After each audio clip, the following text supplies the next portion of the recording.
Hi friends, வணக்கம். எல்லாரும் எப்படி இருக்கீங்க? இன்றைக்கி எங்கள் வீட்டில் என்ன சாப்பாடுன்னு பார்த்தீங்கன்னா, மட்டன் பிரியாணி. இந்த மட்டன் பிரியாணி வெள்ளிக்கிழமை செஞ்சது இல்லைங்க, வியாழக்கிழமை பண்ணது. நான் நேற்று எடுத்த வீடியோ தான் நான் இன்றைக்கி போட்டிருக்கேன். வந்து தம்மை வந்து நான் போட்டிருந்தேன்னா, அந்த தம்மெல்லாம் அப்படியே எடுத்துட்டு அந்த வந்து சாப்பாடை வந்து நான் கிளறி விட்டேன். மேலே இருக்க சாப்பாடு கீழேயும், கீழே இருக்க சாப்பாடு மேலே நான் கிளறி விட்டேன். பிள்ளைகளாம் வந்து சாப்பாடுக்காண்டி வெயிட் பண்ணிக்கிட்டு இருந்துச்சுங்க. தட்டை பாருங்கள் நீட்டிக்கிட்டே இருக்குதுங்க. ஏன்னா பிள்ளைகளுக்கு ரொம்ப பசி எடுத்துச்சு. ஏன்னா பிரியாணினாலே பிள்ளைகளுக்கு பசி தானே, சீக்கிரம் தானே எடுக்கும். அப்போ சுட சுட பிரியாணியை போட்டுவிட்டு, அடுத்து பார்த்தீங்கன்னா, எங்கள் வீட்ல இன்றைக்கி என்னென்னா தயிர் வெங்காயம். தயிர் வெங்காயத்தையும் அப்படியே வச்சுட்டு, அடுத்து பார்த்தீங்கன்னா, எலும்பு போட்டு நான் குழம்பு தான் வச்சுருந்தேன். ஏன்னா தால்ச்சா மாதிரி வச்சுருந்தேங்க. சாப்பிட்றதுக்கு சூப்பராக இருந்துச்சு. அப்புறம் ஒயிட் ரைஸும், ரசமும் எங்கள் வீட்டில வச்சுருந்தோம். நல்லா சாப்பிட்டுட்டு சூப்பராக இருந்துச்சுங்க. அந்த மட்டன் பிரியாணி நல்லா உதிரி உதிரியாக வந்துச்சு. இந்த மட்டன் பிரியாணிக்கு இந்த எலும்புகளுக்கும் செம்ம டேஸ்ட்டாக இருந்துச்சு. அடுத்து பார்த்தீங்கன்னா, இளையராஜா சாங் தான்.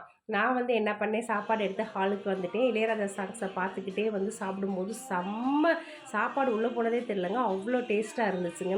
ஏன்னா இளையராஜா சாங்கை வந்து நம்ம சொல்லவே வேணாம். அவர் பாட்டு வந்து அவ்வளோ நம்ம அருமையாக இருக்கும். நம்ம அப்படியே நல்லா சாப்பிட்டு அன்னைக்கு நாள் வந்து எங்களுக்கு இப்படி தான் போச்சு. இந்த வீடியோ உங்களுக்கு பிடிக்கும்னு நினைக்கிறேன். இந்த வீடியோ பிடிச்சிருந்தா லைக் பண்ணுங்கள், ஷேர் பண்ணுங்கள், கமெண்ட் பண்ணுங்கள். பாய். இந்த மாதிரி நீங்கள் டிவி பார்த்துட்டே சாப்பிட்ருந்த அனுபவத்தை கமெண்ட்ல சொல்லுங்கள்.